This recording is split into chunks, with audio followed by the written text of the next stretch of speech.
Leur vie est digne d'un véritable film.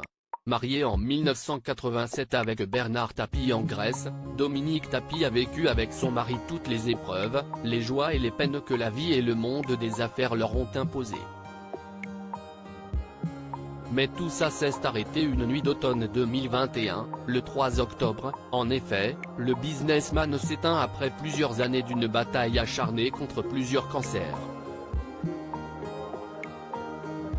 Une épreuve pour Dominique, qui se retrouve à devoir gérer un deuil difficile et très médiatique, comme elle le raconte dans son livre, Bernard, la fureur de vivre, sorti ce mercredi.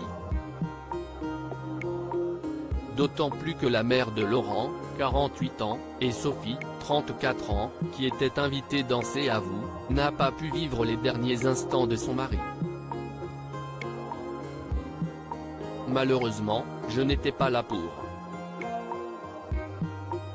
Enfin j'étais là mais j'étais endormi, j'étais tellement fatigué.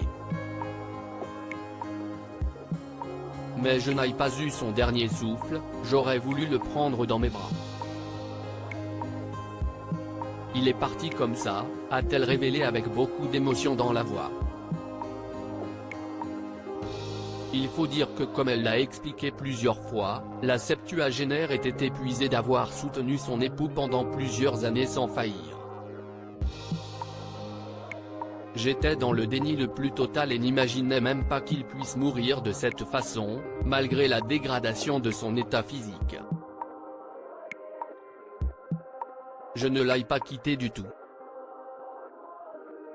On n'a pas eu une aide ou une infirmière qui ait pu rester, sauf la dernière nuit parce que le professeur Spano, l'oncologue de Bernard Tapie, note de la rédaction, avait sans doute anticipé que. Moi j'étais dans le déni le plus total, je lui ai dit, tu sais, ce n'est pas la peine de me mettre cette infirmière parce que la nuit, depuis 2-3 jours, il ne me réveille plus.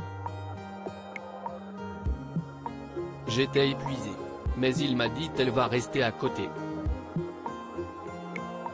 Et donc j'étais là, oui, mais pas à ses côtés, a-t-elle raconté dans l'émission de France 5. Des souvenirs difficiles, notamment celui de l'une des dernières conversations qu'elle a eues avec lui et qui a marqué la journaliste et chroniqueuse Émilie Tran-Nguyen. Quand il sent la mort approcher, il vous demande l'impensable, il vous de partir avec lui. Lui demande-t-elle.